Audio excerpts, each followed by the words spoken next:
Boa tarde a todos e todas. Bem-vindos a esta roda de conversa promovida pela editora da Unicamp, no contexto da quinta-feira de livros da editora da Unicamp. Nós temos hoje aqui uma roda de conversa com a presença dos autores, dos organizadores e autores também dessa coletânea intitulada Visões Multidisciplinares da Ayahuasca, que está sendo lançado pela editora e que vai se seguir depois aqui uma sessão de autógrafos com os presentes, os autores presentes.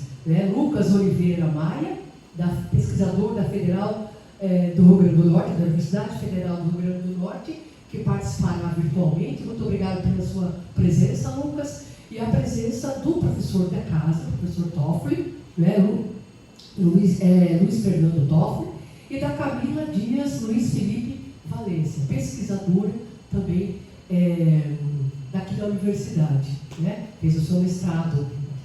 Então, eles vão poder falar com os presentes sobre o livro, sobre a produção desse livro, os desafios editoriais que podem representar e as contribuições acadêmicas, que essas visões multidisciplinares representam. Agradeço enormemente, Camila, agradeço, Toffoli, pela presença e passo a palavra para vocês.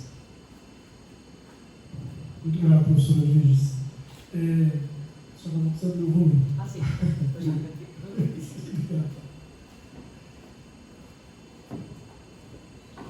Bom, primeiramente, boa tarde a todas as pessoas presentes que estão nos assistindo.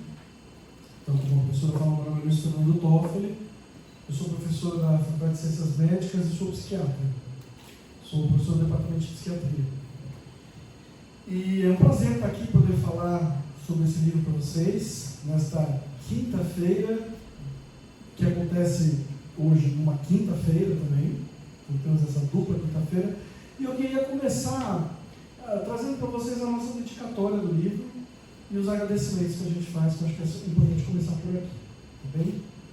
A gente combinou que eu vou fazer uma apresentação inicial, e aí depois o Camila ou o Lucas vão falar um pouquinho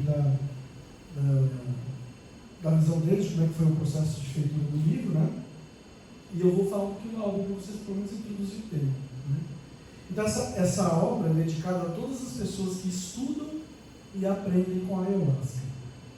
E nos nossos agradecimentos, a gente agradece cordialmente a todos os autores e autoras pelo comprometimento na elaboração dos capítulos e também da paciência diante do processo editorial, porque também precisa de paciência nesse processo.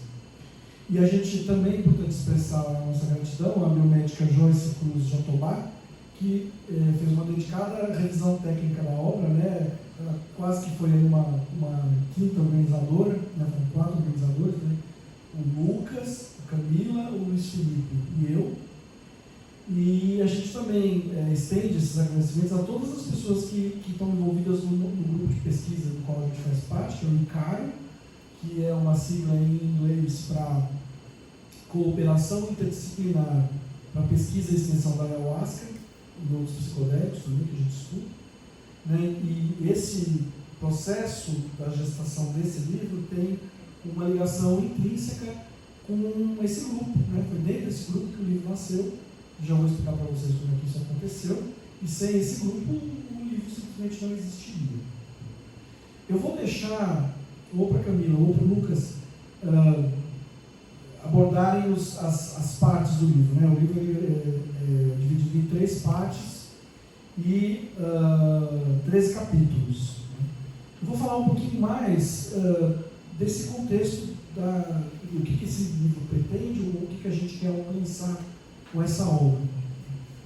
Acho que a primeira coisa que vale a gente notar é que um volume mais amplo, mais interdisciplinar da Ayahuasca fazia muito tempo que não era publicado. A gente tem uma história de um livro muito importante, que é o Uso Ritual da Ayahuasca, que foi publicado por uma doutoranda do IFISH, da antropologia, a Beatriz Caiupina Bratti, que é uma grande pesquisadora, uma importante referência no campo da Ayahuasca. E esse livro a última impressão que eu me lembro é de 2004, né, que eu me lembro disso.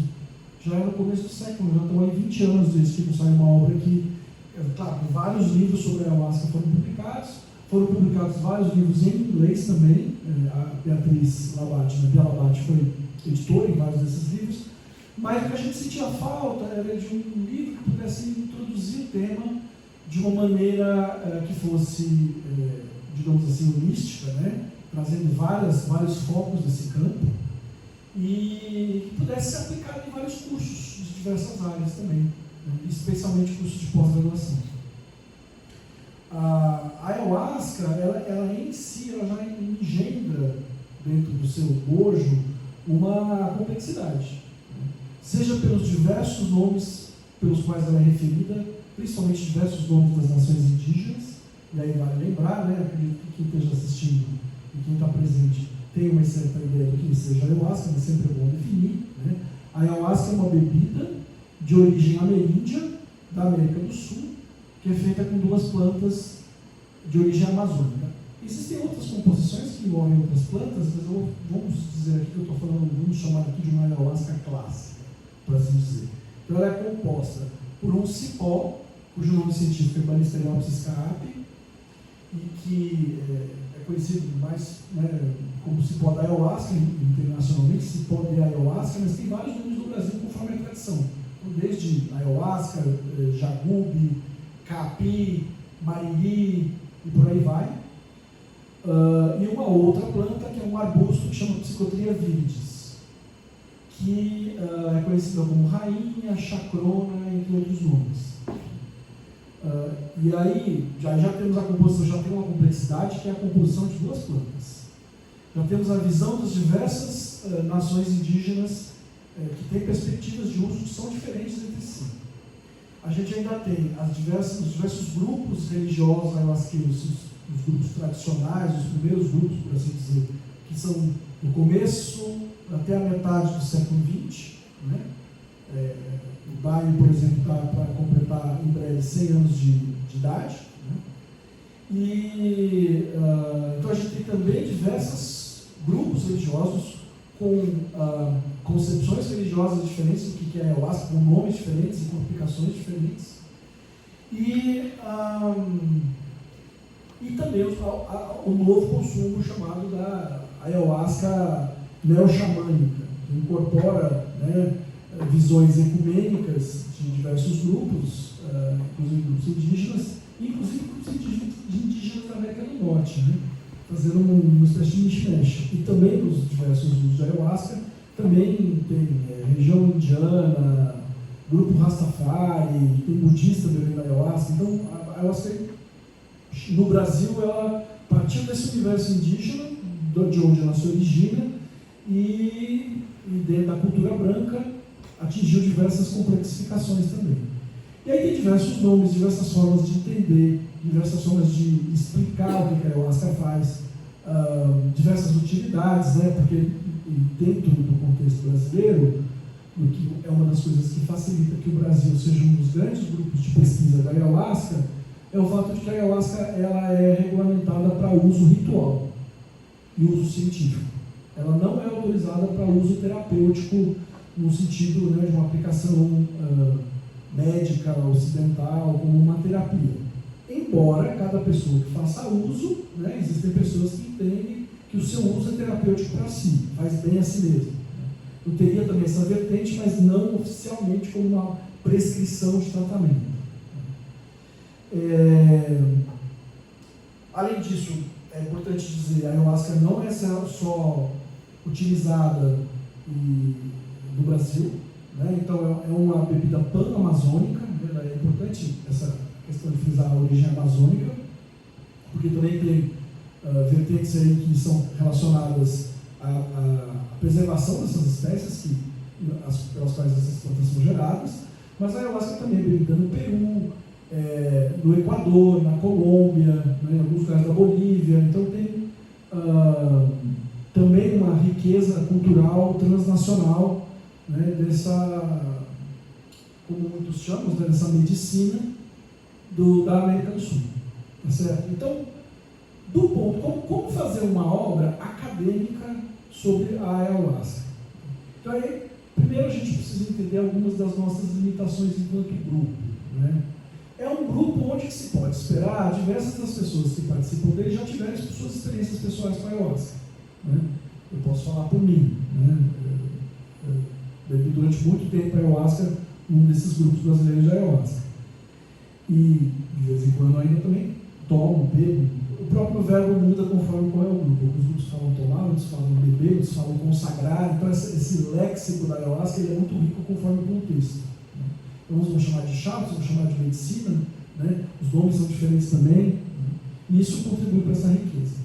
Mas, voltando para o que eu estava falando, né? Como é que a gente poderia trazer esse livro, né? A gente poderia trazer esse livro dentro das nossas possibilidades, que eram as possibilidades do nosso grupo. Como é que a ideia nasceu? Surgiu a possibilidade de se organizar lá na Faculdade de Ciências Médicas, houve essa proposta, né, independente do nosso grupo, de se fazer cursos de inverno para alunos de medicina, especificamente, de outros países, de alunos de graduação, que viessem para a Unicamp para fazer. E aí tinha vários cursos organizados por diversos departamentos. Quando eu fiquei sabendo disso, o grupo de pesquisa já existia e a gente propôs o curso em inglês, né? Mas sabendo que a ayahuasca tem um interesse internacional que envolve muita pós-graduação, eu pedi autorização para a participação também de alunos de pós-graduação e mesmo profissionais e pesquisadores do campo. Pelo formato, né, tinha um financiamento do Santander. Os participantes do curso tinham direito, o curso era gratuito, né, era bancado pela universidade, e por esse financiamento do Santander era pago a hospedagem. E a alimentação era por conta da universidade também nos diversos locais, né, bandejando e tal. E aí o aluno bancava o seu deslocamento, né, bancava a passagem aérea. E aí a gente teve esse curso, ele aconteceu em inglês em 3 edições, 2017, 2018 e 2019. E depois veio a pandemia, a faculdade... Oi? Isso, eles eram presenciais. As pessoas vinham para cá, ficavam hospedadas na casa do professor visitante, a gente fazia visitas no CPQBA, que tem algumas das plantas estão plantadas lá, as plantas estão plantadas lá no CPQBA, né, que é o Centro de Pesquisas Pluridisciplinar, Químicas, Biológicas e Agrícolas, eles falam, aqui da Universidade, que fica em Paulínia, né? Enfim, entre várias coisas, a gente já desde aquela época propôs uma visão múltipla sobre o campo pela lógica da academia, que estávamos estudando nós dentro da academia. Depois veio a pandemia, esse projeto não se renovou e a gente propôs um curso de extensão em português virtual durante a pandemia, né? A gente teve um grande número de participantes, a gente teve um cuidado especial também em ter bolsas para pessoas não brancas, negros indígenas, bolsa também para a população trans. E daí, durante o processo de realização desse curso, um dos nossos membros propôs a ideia, inclusive nem é um dos organizadores, ele falou: mas se a gente fizesse um livro, vamos fazer um livro? Quem primeiro encampou essa ideia foi a Camila, porque eu me lembro, e depois o Lucas, né, teve uma importante participação na organização, realmente assim, ser o chefe da organização da história. Eu auxiliei nesse processo pelo fato de ser professor, de ser docente, né, isso coloca uma conexão aqui com a editora da Unicamp, e o Luiz Felipe também participou ativamente da organização. O Luiz Felipe não pôde estar presente hoje. E aí a gente começou com os membros do curso, né, os docentes do curso, a gente começou a elaborar esse livro.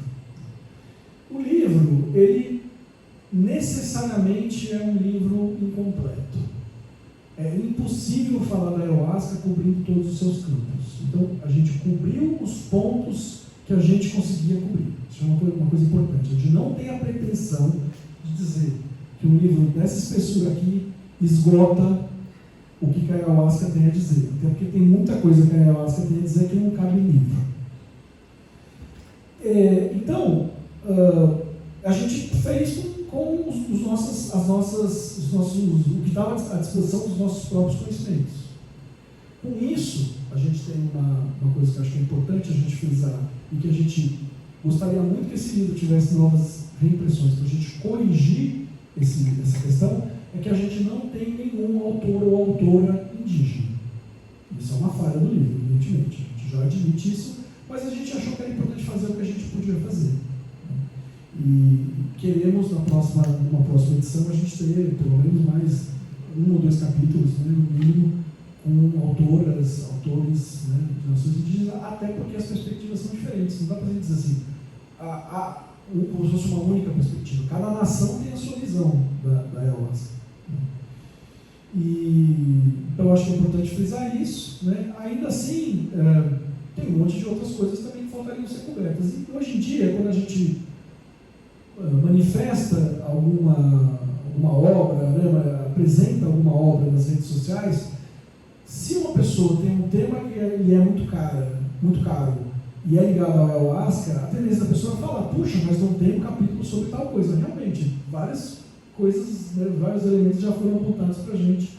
E a gente gostaria de, aos poucos, ir aumentando, né, a amplitude, né, a capacidade de transmissão desse livro.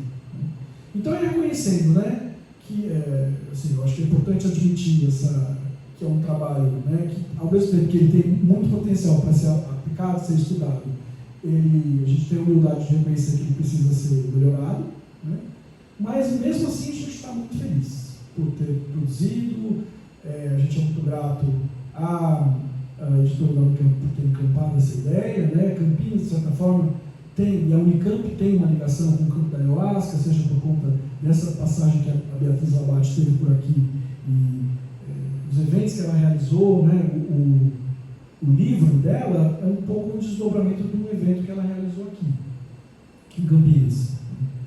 E agora a gente está também fazendo esse livro. Né?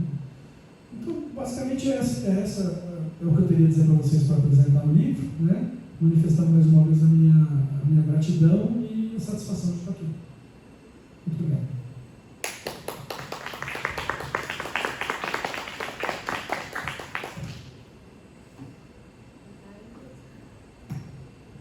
Boa tarde.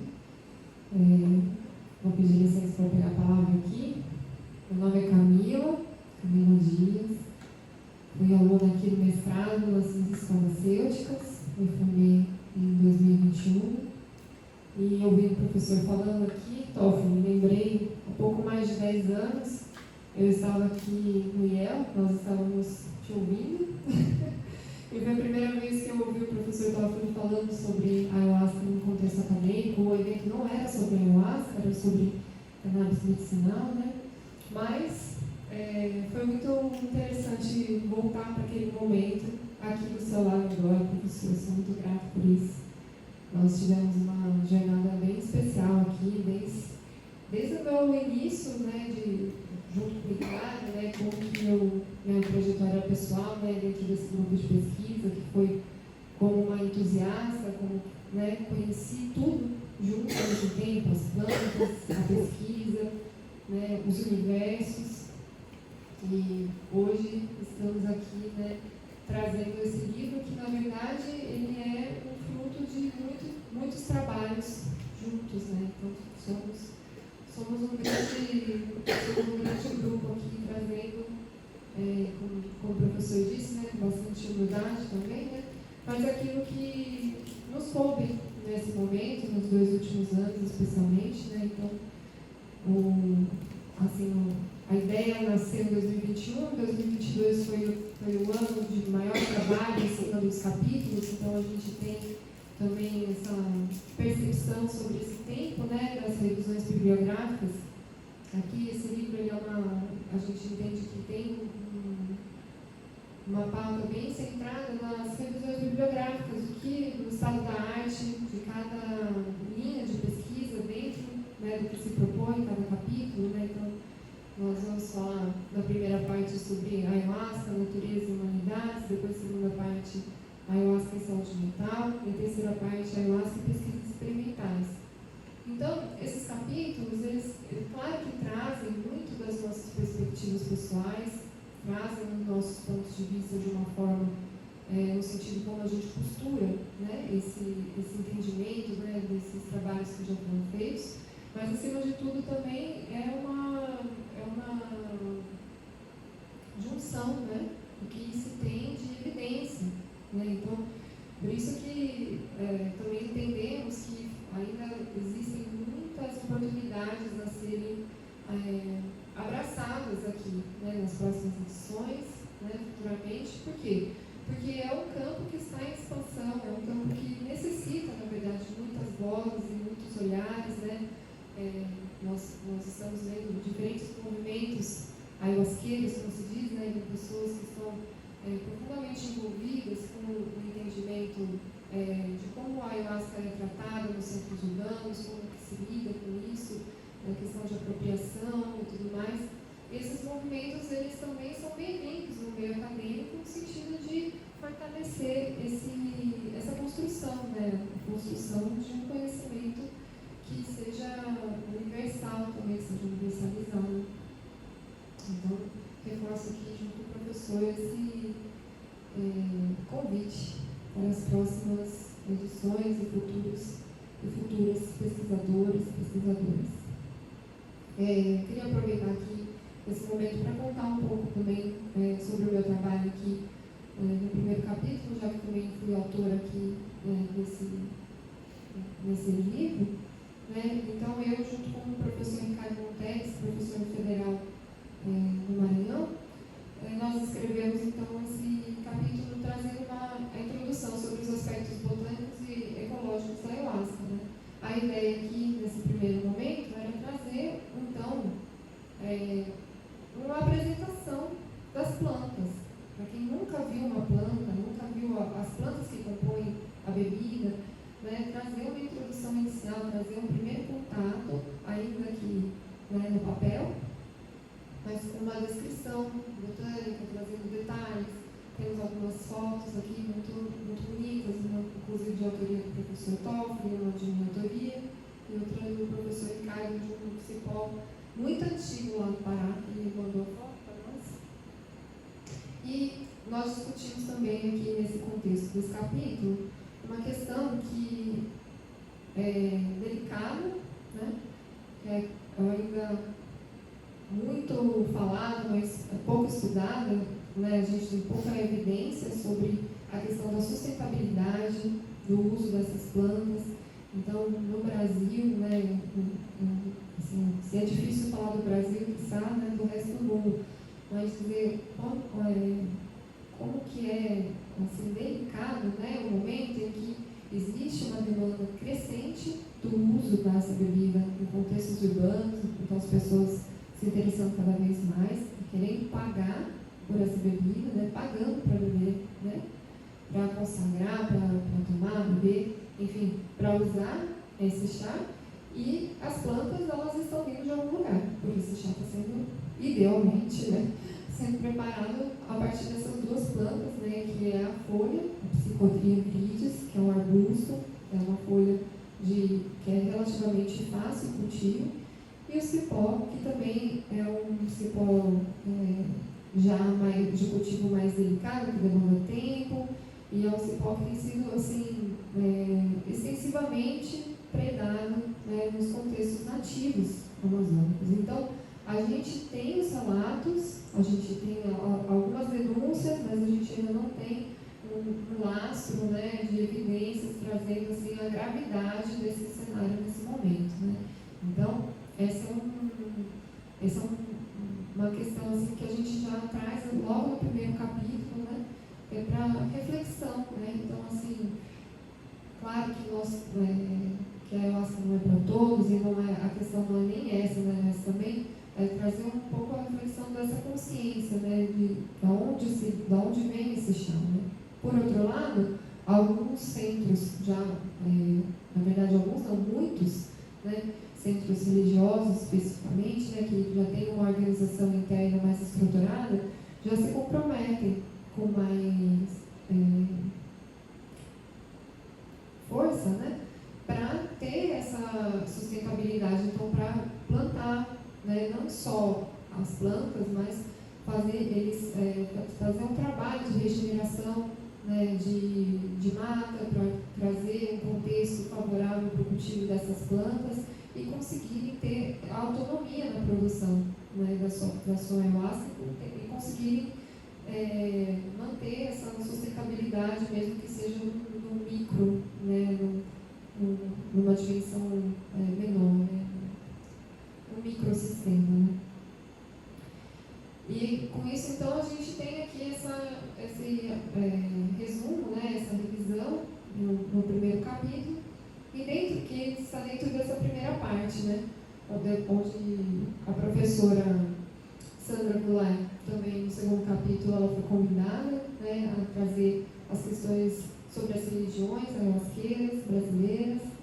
E o Luiz Felipe, no terceiro capítulo, fala sobre os aspectos bioéticos, então, como trazendo de novo, né, essa questão do contexto urbano e das diferentes maneiras de uso da ayahuasca fora do seu contexto nativo, vamos dizer assim, né? Então, como que é esse tratamento, como que as pessoas são cuidadas, como que é a relação, inclusive, de apropriação cultural e tudo mais, né? Então, ele traz um recorte sobre isso. E o Nathan Fernandes, então, ele encerra essa primeira parte do livro, discutindo, falando um pouco sobre a ayahuasca na mídia, né? O Nathan, ele é repórter, né? Então ele tem essa visão sobre a dimensão da comunicação, né, científica, e não só da comunicação científica, mas também da transmissão mesmo, né, desse entendimento, né, dentro do campo das mídias, né, das grandes emissoras, né, de conhecimento e veículos de informação na atualidade. E a segunda parte diz respeito à ayahuasca e saúde mental. Aí o Lucas Maia poderia trazer um pouquinho sobre essa parte. Lucas, você está por aí? Estamos por aí. Tá com a câmera puxada. Se você quiser falar um pouquinho, aí depois talvez a gente volte a falar aqui só para ficar mais dinâmico. Você está propondo que eu fale agora sobre essa parte do livro, depois você continua a sua fala? Na verdade, eu queria só trazer um dinamismo, porque eu comecei a falar aqui sobre o livro, mas se você quiser deixar para outro momento também, como você achar melhor. Bom, essa segunda parte, ela tem um foco em saúde mental e ela tem uma espécie de dois temas principais. Um tema tem a ver com os estudos propriamente ditos que estão acontecendo nessa área. Eu estou ouvindo um ruído aí. Sou eu, estou tentando aumentar o seu volume. Ah, tá ok. Mas pode continuar falando. Perfeito. Então, alguns capítulos fazem um apanhado das principais evidências, dos principais estudos para estudando, né, o potencial terapêutico da ayahuasca em transtornos mentais. Então, eles pegam, por exemplo, os estudos com depressão feitos no Brasil, estudos com uso abusivo, uso problemático de substâncias feitos no Brasil e em outros lugares do mundo. Alguns estudos mais preliminares para, por exemplo, transtorno de estresse pós-traumático, luto, transtornos alimentares, entre vários outros. Eu acho que, assim como os outros psicodélicos acabam tendo um pouco esse potencial transdiagnóstico, né, de um potencial terapêutico em vários tipos de transtornos mentais, psiquiátricos, e esses mecanismos, como eles agem, estão sendo desvendados, né? Então, esses capítulos discutem um pouco a respeito disso, e também discute um capítulo específico que discute sobre como medir os efeitos da ayahuasca numa natureza psicológica, em termos psicológicos, né? Como avaliar, como são feitos esses questionários que são utilizados nas pesquisas. E um segundo foco dessa segunda parte é uma leitura, tem 2 capítulos que fazem uma leitura da ayahuasca, dos efeitos da ayahuasca, da experiência com a ayahuasca a partir de um olhar psicanalítico. Então descrevem a experiência com a ayahuasca a partir de uma leitura principalmente psicanalítica e fazem reflexões a respeito de como essas 2 ciências, vamos chamar assim, né, o estudo da ayahuasca, tanto da sua fenomenologia quanto dos seus potenciais terapêuticos, pode dialogar com a forma como a psicanálise entende o funcionamento psíquico e o trabalho com ele no sentido de buscar a cura, né, buscar melhoras nesses aspectos. Eu falo da terceira parte também? Sim. Certo.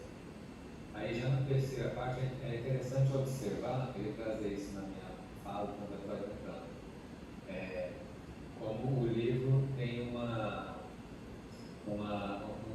ritmo que é como se fosse do macroscópico para o microscópico. Então ele começa, né, falando das plantas propriamente ditas, do seu habitat natural, né, do ambiente onde elas crescem. Também fala sobre o seu uso social, né, como elas se desenvolvem nas religiões, a ética envolvida nisso, a ayahuasca na mídia, como a Camila descreveu. Então, todo esse aspecto mais social mesmo, sociológico, tudo envolvido com o uso da ayahuasca. E a segunda parte, ela já começa a falar dos seus efeitos terapêuticos, psicológicos, fisiológicos também, mas ainda olhando como ela age em um ser, né? em um organismo como um todo. A terceira parte já é ali como o composto se liga no receptor e qual é o receptor que ele ativa. Então tem um capítulo que chama-se Ayahuasca e o Cérebro, que é destrinchando esses mecanismos de ação da Ayahuasca.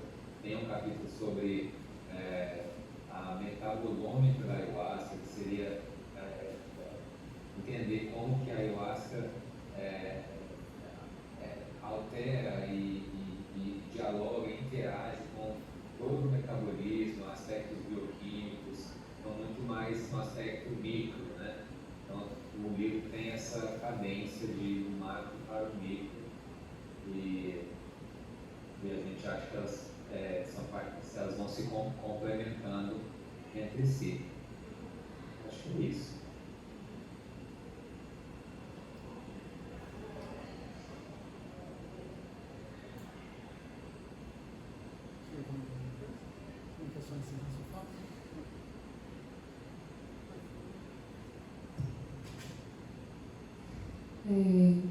Bom, então eu chamei o Lucas para trazer aqui trazer esse complemento sobre o livro, né? Porque ele participa tanto da parte 2 quanto da parte 3 como autor também, né? E queria comentar um pouco como que foi esse processo, né, da organização, que a gente imaginou que ia ser, o tempo, né, que foi levado, né, foram quase 2 anos de edição entre o início do contato com os autores, desde a revisão, a tramitação com as editoras, né, e como já foi falado, né, também na nossa conversa aqui com a professora de Viges, antes de começarmos a roda, né, esse livro ele tem um perfil, né, também bastante informativo, justamente porque nasceu, né, da ideia, né, de certa forma também oferecer um material para aqueles para talvez futuros cursos, né, imaginando que a gente poderia ter outras edições de cursos, né, como nós fizemos os cursos de extensão, o professor Topper comentou, né. Então, é a materialização mesmo de um conteúdo que foi transmitido, que foi organizado, né. E ao longo desse tempo nós tivemos alguns autores convidados, autores e autoras que foram convidados a participar, o que enriqueceu bastante também, né, o trabalho. E nós percebemos como foi possível também mergulhar dentro dessa linha de pesquisa, dentro de cada linha, né, fazer um mergulho mais profundo ainda, né, nas revisões bibliográficas, encontrando nuances, né,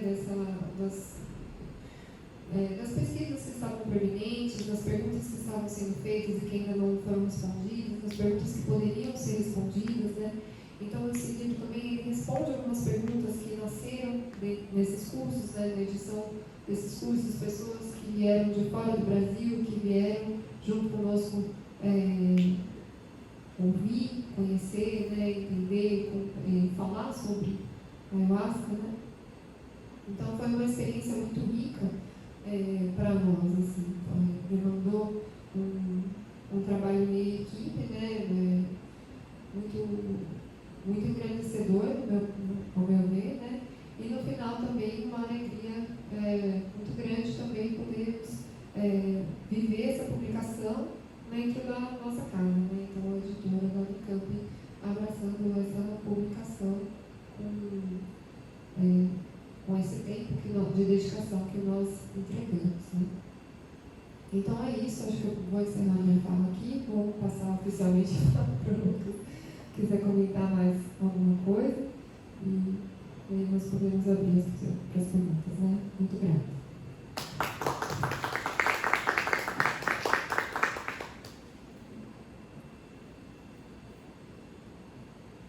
Contigo, Lucas. Quiser comentar mais alguma coisa, concluir sua fala? Beleza.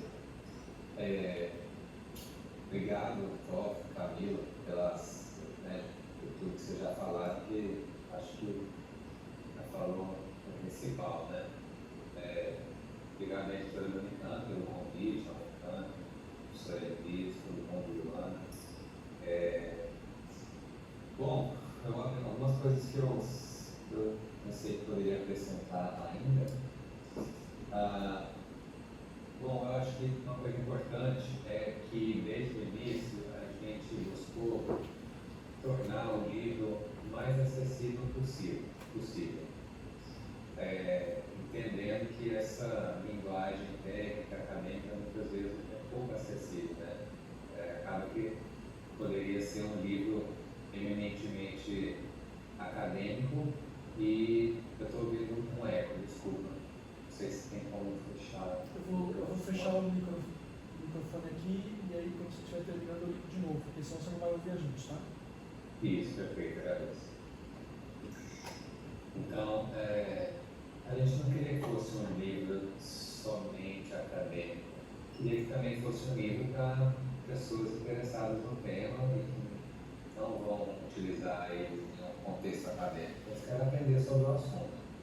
E como o Filho já comentou, tem uma variedade imensa de perfis de pessoas que utilizam a ayahuasca para diversos fins, em diversos contextos. Então, que esse livro pudesse alcançar esses diversos contextos, claro que com as suas limitações, mas a gente buscou, né, na medida do possível, fazer isso. Então, a gente orientava aos autores, orientando desde o início que, quando utilizasse um termo técnico, se fosse necessário utilizar um termo técnico não é muito conhecido, que explicasse em seguida, né, tal coisa e fizesse uma pequena descrição do que é aquilo. Às vezes na própria revisão nós fizemos isso, indicamos aos autores, poderia explicar melhor essa parte aqui e tal, eles revisaram novamente. Então, acho que isso é uma característica importante do livro e que amplia então essa acessibilidade.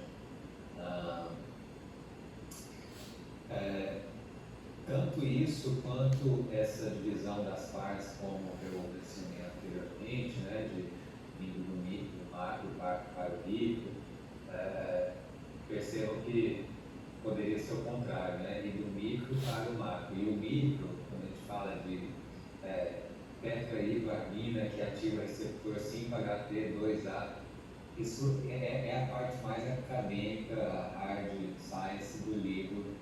E tem que ter também, né? E essas partes, inclusive, são difíceis a gente traduzir numa linguagem muito acessível, porque é um assunto técnico mesmo. Mas se a gente começasse por essa parte, digamos que o livro ele é como se tivesse um foco maior naquele que a gente dá ênfase no início. E a gente deixou para dar ênfase nisso no final, justamente porque no início a gente quis trazer assuntos que são mais cotidiana, a vida real das pessoas que bebem ayahuasca, estudam ayahuasca, etc. Entendendo que a ayahuasca ela é primeiramente um acontecimento, um fenômeno social, humano, e depois ela passou a ser estudada e agora num nível científico avançado, sofisticado, e podendo chegar a um uso terapêutico no âmbito médico no futuro. E enquanto isso eu quero trazer alguma coisa em seguida também, mas concluindo esse ponto, quero dizer que então, tudo isso traz uma natureza, ao meu ver, uma perspectiva didática desse livro.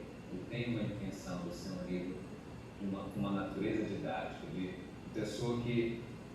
quantas pessoas a gente não recebe contatos aí de ouvir falar sobre a ayahuasca, um amigo gostou da experiência, estou interessado, quero conhecer, mas primeiro eu quero entender o que é isso melhor. Encontrei alguns materiais na internet, mas tudo meio solto, assim, a gente não sabe se dá para confiar, esse tipo de coisa. Então, o que a gente indica? A gente sempre indicava, por exemplo, os livros da Beatriz Lalate, como o próprio mencionou, que são excelentes, embora já estejam publicados há 20 anos. Então, algumas coisas avançaram, obviamente. Além disso, claro, tem vários livros. Os mais novos, mais recentes, a maioria em inglês. Então, a gente também queria ter um material em português, didático, acessível, que pudesse ser referência tanto para estudantes quanto para pessoas interessadas no tema, que quisessem se esclarecer a respeito do assunto. E como o Toffler falou, eu enfatizo para a gente conseguir cobrir todas as visões e contextos da ayahuasca, esse livro seria no mínimo 4 vezes, falando um pouco maior do que ele é, o volume que ele é agora. Então, claro que ele é limitado, mas adiciona uma contribuição. Sobre o título, Visões Multidisciplinares da Ayahuasca. Nosso grupo tem o nome de Cooperação Interdisciplinar. E inicialmente a nossa proposta era ser visões interdisciplinares.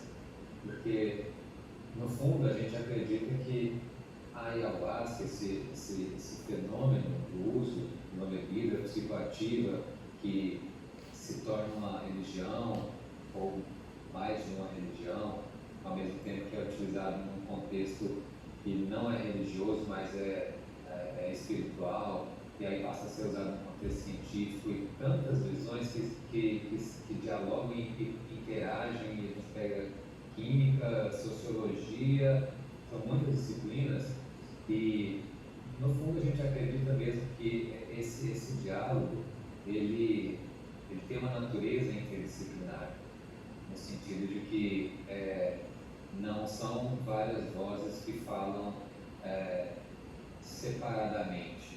Ela, dentro de uma mesma fala, de um mesmo discurso sobre a ayahuasca, existem várias disciplinas entremeadas ali que não faz necessidade de separá-las. Eu acho que o próprio livro, em alguns capítulos, ele alcança esse aspecto interdisciplinar. Mas, majoritariamente, depois a gente chegamos a essa conclusão, tivemos revisões de pares que também nos esclareceram, deram sugestões a respeito disso, é que ele tem essa certa divisão, de capítulos mais eminentemente uma área, outra área, então ele acaba sendo melhor caracterizado como multidisciplinar, mas entendendo que com essa perspectiva, esse horizonte interdisciplinar, quem sabe em outros volumes futuros, pode ser que consigamos alcançar mais essa interdisciplinaridade. E finalmente, um ponto que eu também acho relevante salientar é um detalhe que, se a gente pegar a literatura científica da ayahuasca hoje, 90% são estudos observacionais ou naturalísticos. O que é isso? São estudos feitos nos próprios contextos onde a ayahuasca é utilizada, onde os pesquisadores entrevistam as pessoas, coletam questionários, até amostras biológicas, mas dentro desse contexto ritual, contexto religioso, não é dentro de um laboratório. Poucos estudos, apenas os mais recentes e realmente pouco numerosos ainda, são estudos clínicos, feitos dentro de um contexto clínico, acadêmico, controlando várias variáveis, não tem ritual, embora o próprio contexto médico já seja uma forma de ritual, mas não existem esses elementos rituais clássicos dos contextos tradicionais, né, que têm os seus papéis. Isso a gente ainda entende muito pouco, né, o quanto que todas essas influências do contexto contribuem nos efeitos e nos efeitos terapêuticos da ayahuasca, o quanto que é mais farmacológico mesmo na própria substância e, consequentemente, seus efeitos psicológicos. Tudo isso são avenidas de estudo aí em aberto. No entanto, há uma discussão atualmente, né, que não só para a ayahuasca quanto os psicodélicos em geral, embora a ayahuasca ela, ao meu ver, seja um pouco diferente pelo fato de todo esse uso social ser mais ligado a contextos rituais. Quando você pega, por exemplo, a psilocibina dos cogumelos,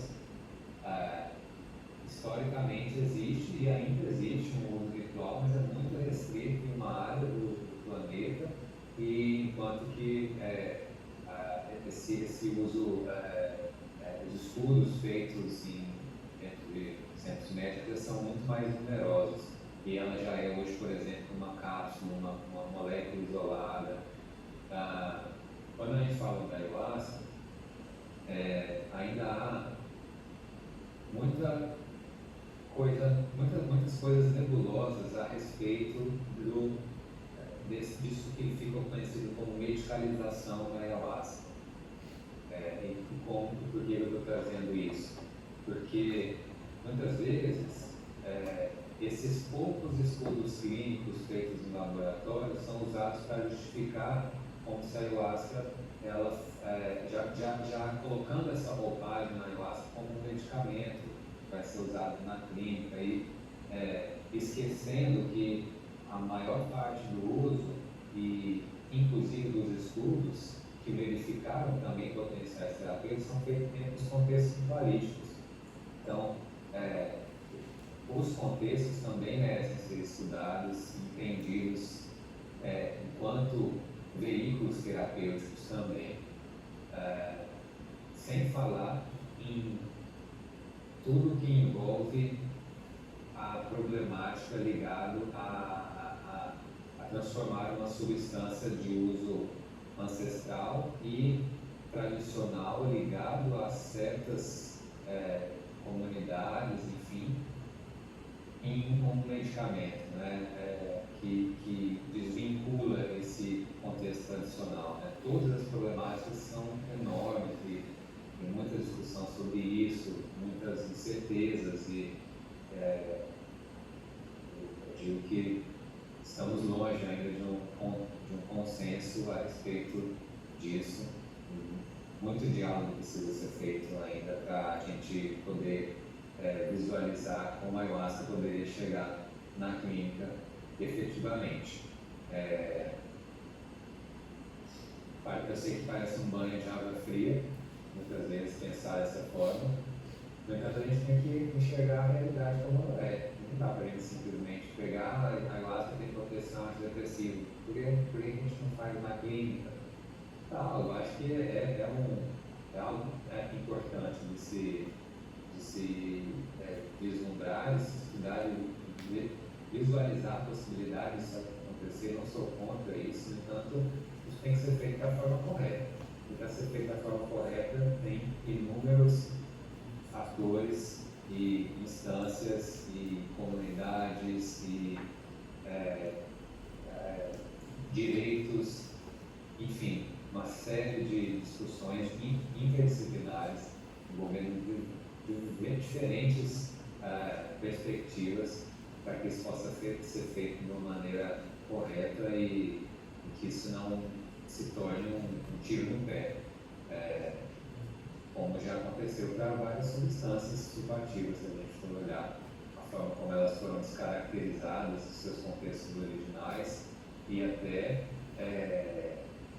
prejudicaram muitas comunidades originais que faziam uso tradicional dessas substâncias, pelo fato de elas terem se tornado outra coisa no mainstream. E é o mainstream que dita os rótulos, né, e os estigmas que são colocados em substâncias. Haja visto o tabaco, haja visto a folha de coca. Tudo isso são plantas utilizadas ancestralmente e que para muitas pessoas não conhecem essa história, elas se tornaram aspas, droga, sinônimo de coisa ruim, que quanto mais a gente conseguir eliminar, erradicar do planeta, melhor. E olha só, a folha de coca utilizada tradicionalmente ainda continua sendo com enormes potenciais terapêuticos, enfim, faz parte do mundo social. Quando a gente usa café, as pessoas usam folha de coca no seu dia a dia para melhorar suas atividades, enfim, sem falar em usos espirituais. Acho que tudo isso é muito importante a gente ter em mente e ter o cuidado com esse olhar medicalizante, digamos assim, quando falamos sobre a ayahuasca. E é isso. Obrigado.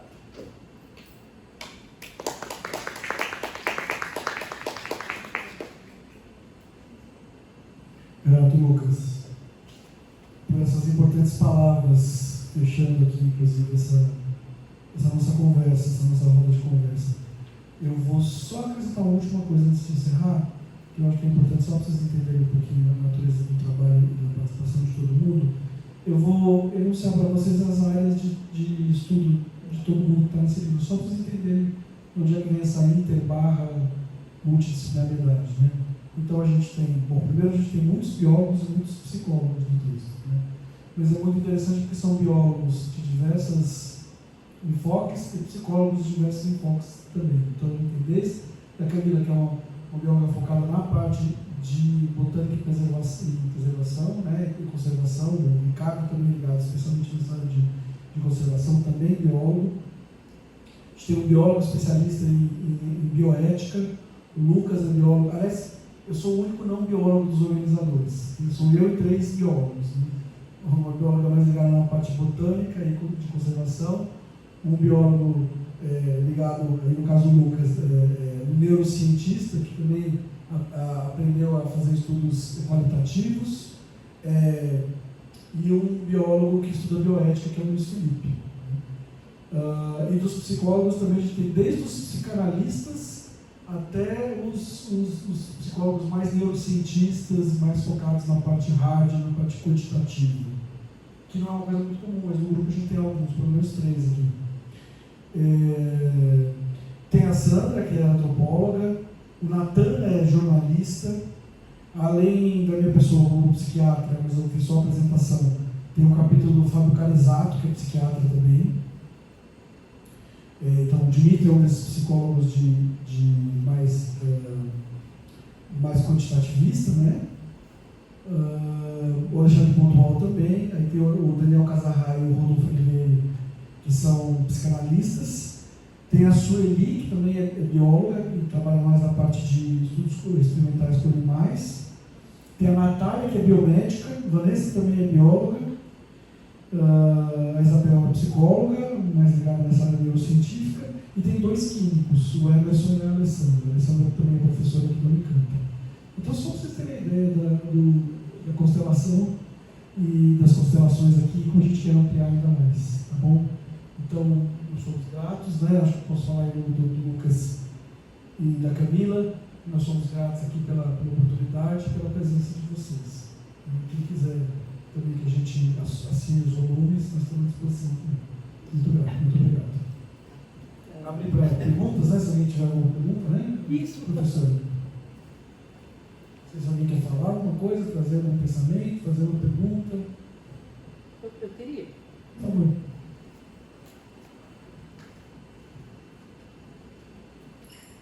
Eu não sei se é possível ligar a câmera para ver as Então, pessoas. o problema, eu vou ligar a câmera, você não vai ver nada. Porque está virado, eu tenho medo de mexer aqui no computador e desconectar. Ele está virado aqui, está vendo? Por nada. Tá. Infelizmente não vai dar para ver quem está falando. Tudo bem. Eu queria falar um pouco sobre a recepção do social do livro, que é também a recepção um pouco da pesquisa, né, da temática. Eu acho que o pensamento científico, que é ao mesmo tempo metódico, no sentido que tem método, né, e parcimonioso ao mesmo tempo, né, como referindo, por exemplo, a fala do Lucas quanto a isso, e por outro lado, ele também pode integrar, ele pode apresentar, construir uma visão integrativa. Ele tem uma forma de interferir no debate público sobre o tema, né? Então, nesse sentido, eu gostaria de perguntar para vocês quais são as linhas de pesquisa que, em geral, são mobilizadas nos estudos de pós-graduação sobre a ayahuasca no Brasil. E uma outra coisa, como é que vocês diagnosticariam, nesse momento, a recepção social, não essencialmente acadêmica, da ayahuasca? Para que a gente possa ter uma ideia desse alcance, né? De uma obra como a de vocês. Legal, professora, pela pergunta. Posso começar, gente? Antes vocês complementam, porque com certeza eu vou esquecer alguma coisa. É muito amplo, sabe, professor? Começou a fazer as linhas. A professora começou a falar linhas de pesquisa, achei que era do nosso grupo de pesquisa. Aí é fácil, são só 4. Tá. Mas se a gente for pegar o contexto nacional, é muita coisa acontecendo ao mesmo tempo. Eu vou dar alguns exemplos e aí, se os colegas quiserem... São muitos os focos? Muitos focos. Porque tem desde... A gente pode começar, por exemplo, tem gente que está estudando pedagogia e ayahuasca. Bom, tem a antropologia, que na verdade foi o primeiro campo acadêmico que estudou ayahuasca no Brasil para valer, né, de uma forma mais sistemática. A não ser, tem sempre esses relatos de viajantes, depois os primeiros esses botânicos e tal, assim, mas uma coisa mais exploratória e tal, mas quem um campo de estudo foram principalmente os antropólogos e antropólogas que começaram a trazer, né? Então, principalmente no campo das ciências sociais. Ainda ficando nas humanidades, ainda a gente tem esses estudos tem uma pessoa particularmente que estuda pedagogia, tem gente que estuda teologia, né? O campo da ayahuasca, das religiões ayahuasqueiras. Como eu disse para a senhora, faltam estudos linguísticos, isso é uma coisa que a gente precisa ter. Acho que filosofia também é uma área que a gente precisava ter uma discussão maior com a ayahuasca e filosofia. A não ser se a gente pensar o campo da bioética, a ética está ligada à filosofia, e tem a bioética, que é um campo inclusive multidisciplinar ou interdisciplinar, né? Aí a gente já tem algumas coisas produzidas também no campo o grande pioneiro disso é o Luiz Felipe.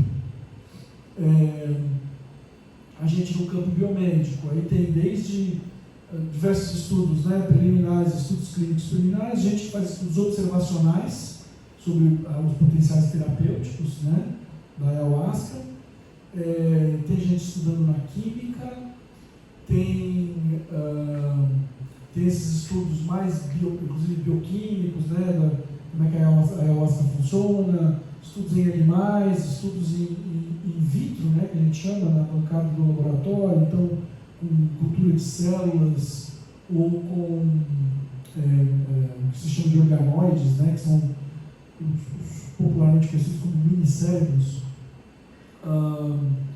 Tem também mais.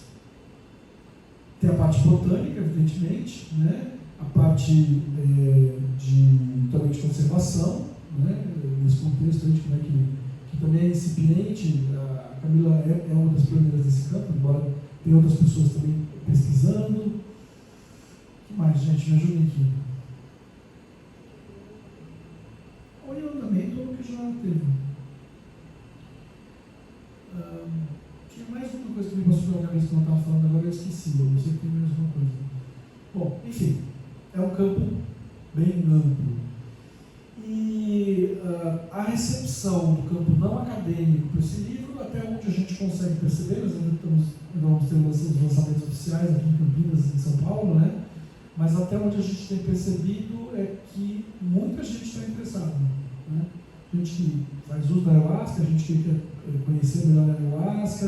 Eu já tive uma sinalização positiva de uma acadêmica que disse que vai adotar no curso dela o livro, mas aí já é um campo acadêmico, né? Eu acho que tem, assim, estou falando do livro, né? Isso é um reflexo da sua pergunta, né? A recepção da ayahuasca na sociedade brasileira. Ela é um fenômeno crescente, é um fenômeno principalmente de classe média e de classe nível superior, então é uma questão, acho que tem a ver inclusive com essa discussão que o Lucas traz um pouco sobre a questão da proibição das substâncias psicoativas, né? A gente tem mais ou menos claro que todas as substâncias que foram proibidas, pelo menos no primeiro momento, foram proibidas porque tinha algum grupo social que era rejeitado de alguma maneira vamos dizer assim, pelas classes dominantes. E no caso da ayahuasca, quando os brancos começaram a usar, já eram as classes dominantes. Então, o cenário é muito diferente nesse contexto, especificamente no Brasil, né? Se a gente for ver isso em outros países, não é bem assim que funciona. Porque a classe dominante do Brasil não é a classe dominante em outros lugares, aí não adianta ser. Então, eu acho que existe sim esse interesse. A ayahuasca, evidentemente, são poucas pessoas que já fizeram uso no Brasil, né? Um grupo pequeno da população geral, mas é provavelmente um lugar no mundo onde mais pessoas usaram a ayahuasca. Isso dá para a gente falar também. Quer complementar alguma coisa?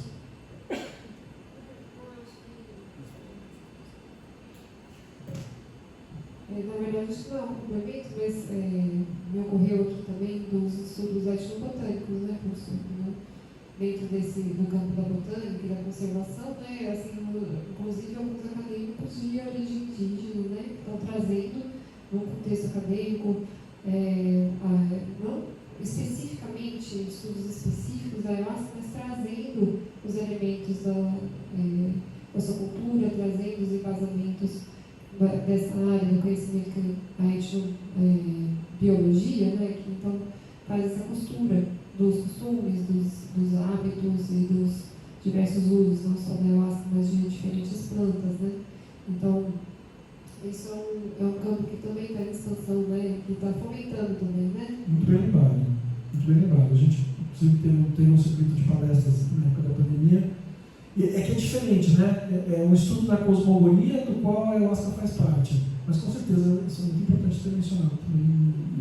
E com certeza a gente vai ter novos frutos desse conhecimento aí, que cada vez mais os grupos indígenas tomando esse lugar, né, que é de direito, tomando mesmo, porque não foi uma coisa assim entregue de graça, né? Mas conquistando esses lugares de se manifestar dentro da academia também. Isso é bem importante mesmo. Lucas. Acho que não tem nada a acrescentar. Vamos abrir para mais perguntas. Então, bora. Tudo certo? Então, Você pode falar no microfone, porque senão não fica gravado. E fala seu nome também quando você for perguntar, tá bom? Tem que pegar aqui, não tem jeito. Oi, estão me ouvindo? Tá bom assim? Boa tarde, meu nome é Janaína. Parabéns pelo livro. Muito que se falar, dá para sentir assim, como ele é abrangente e ao mesmo tempo de muita qualidade, né?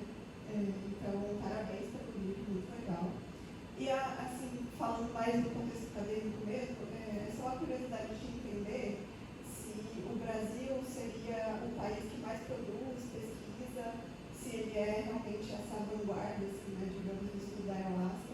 E eu fiquei pensando também em quais são os desafios para a ciência feita no Brasil e para a academia em relação a essa área de estudo.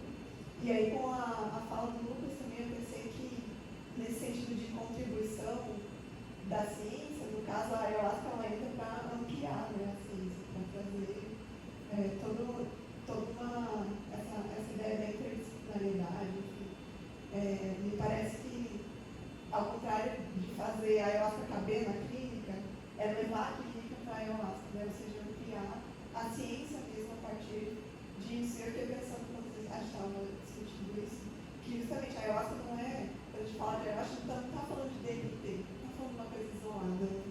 Então, essas coisas me passaram pela cabeça. Se vocês puderem falar um pouco mais, eu agradeço. A gente quer agradecer a sua pergunta, Janaína. Ô Lucas, já que você foi mencionado, não quer começar? Posso. Eu conheço a Janaína, então, embora eu não tenha visto ela, eu pude imaginar. Bom, ao meu ver, há algumas espécies de ondas de pesquisa na história de pesquisa da ayahuasca, né? A primeira onda, muito a nível antropológico mesmo, e aí, maioritariamente no Brasil, através do estudo das religiões, principalmente, que é, como a gente já mencionou, pioneirismo da Beatriz Labate, Sandra Aguilar e outros colaboradores. E na esteira disso também, elas próprias também fizeram alguns estudos no contexto mais andino, peruano, mas de forma menos expressiva. Acho que a grande parte da literatura produzida, ciência produzida nessa época, está mais ligada ao contexto brasileiro, brasileiro e somente religioso. E aí, uma segunda etapa foi quando teve dois grupos que vieram para o Brasil, quer dizer, um deles veio para o Brasil, é um grupo dos Estados Unidos, liderado por cientistas dos Estados Unidos, chamado Charles Grob, James Calloway, fizeram um grande estudo aqui dentro da União do Vegetal, foi o primeiro estudo de característica mais biomédica na ayahuasca, mas foi um projeto que gerou vários artigos, mas meio que não teve continuidade, até porque eles vieram de lá, foram para a Amazônia fazer esse estudo, então é difícil também ter uma continuidade. Agora, um outro grupo na Espanha, liderado por um espanhol chamado Jordi Iba, que faleceu há alguns anos atrás, lamentavelmente, foi quando a ayahuasca realmente ganhou um nível acadêmico e biomédico mais consistente. Eles fizeram vários estudos em laboratório, desenvolveram uma forma de administração da ayahuasca que facilitou a ser estudada num ambiente clínico, que foi colocar ela em cápsulas, de forma liofilizada. Assim, por exemplo, poderia ter um grupo placebo de uma maneira um pouco mais viável do que fazer um líquido placebo de ayahuasca, embora isso tenha sido feito posteriormente, eu vou chegar lá, mas então eles desenvolveram uma linha de pesquisa grande nessa época, acho que então eles foram responsáveis por um pioneirismo nessa parte biomédica, até que um certo tempo depois um grupo brasileiro, vou falar na verdade dois grupos brasileiros que já assim também fizeram trabalho de colaboração, que foi o grupo do professor Hidraulo de Araújo, que começou esses estudos na Universidade de São Paulo, em Ribeirão Preto, junto com um outro grupo lá, o Sr. Jaime Halleck, Rafael Guimarães dos Santos, e trouxeram então para essa perspectiva psiquiátrica de estudar seus efeitos terapêuticos para pessoas com transtorno psiquiátrico, principalmente depressão, né? Os estudos principais, agora esteja sendo desenvolvido também, por exemplo, com casos de ansiedade generalizada. E aí, então, depois se muda para a Universidade Federal do Rio Grande do Norte e continua esses estudos, avança, faz os estudos mais avançados até o momento para pessoas com depressão, e a Natal, a Universidade Federal do Rio Grande do Norte, se torna esse centro de referência. E paralelamente, mais recente para cá, nos últimos 10 anos, também a Unicamp, junto do grupo liderado pelo professor Toco, que eu também faço parte, que vem fazendo estudos, principalmente de natureza epidemiológica e observacional, a respeito da ayahuasca, que já tem uma produção considerável, então é um dos centros também que representa a produção brasileira com a ayahuasca.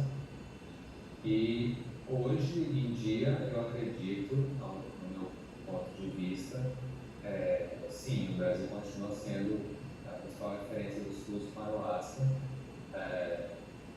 Tem alguns grupos fora fazendo atualmente, mas não com a ayahuasca líquida, na sua forma original. Estão sendo desenvolvidas outras formas de administração, por exemplo, com a dimetiltriptamina isolada, ou também tem uma nova formulação rolando aí, que é inalar, né, a fumaça contendo dimetiltriptamina, ao mesmo tempo que ela utiliza uma espécie de cápsula oral, né, sublingual, contendo os outros compostos, armina, tetragrafina, simulando esse efeito sinérgico da ayahuasca, do cipó e da folha. E daí tem estudo publicado recente sobre isso. Então, tem outros grupos fora também olhando os potenciais da ayahuasca, embora não podemos dizer que seja a ayahuasca propriamente dita. E vocês podem contribuir. Falta alguma coisa. Eu queria comentar rapidinho sobre uma questão do desafio, né, com a pesquisa. Eu acho que queria só citar aqui, por exemplo, trazer um exemplo que eu vivi na pele, nós vivemos na pele, né? Um exemplo de como que isso se dá na prática, né? Vocês estão com o microfone fechado, para mim. Desculpa, Lucas, perdão. Desculpa. Lucas, eu estava falando que queria comentar aqui rapidinho sobre um ponto que nós vivemos na prática do desafio, né, da pesquisa, que foi com relação, por exemplo, né, então, no estudo químico, nós usamos padrões para comparar, né, quando a gente quer analisar a quantidade de uma substância presente na planta, nós usamos um padrão sintético para poder fazer uma curva, né, analítica e definir e conseguir comparar, né,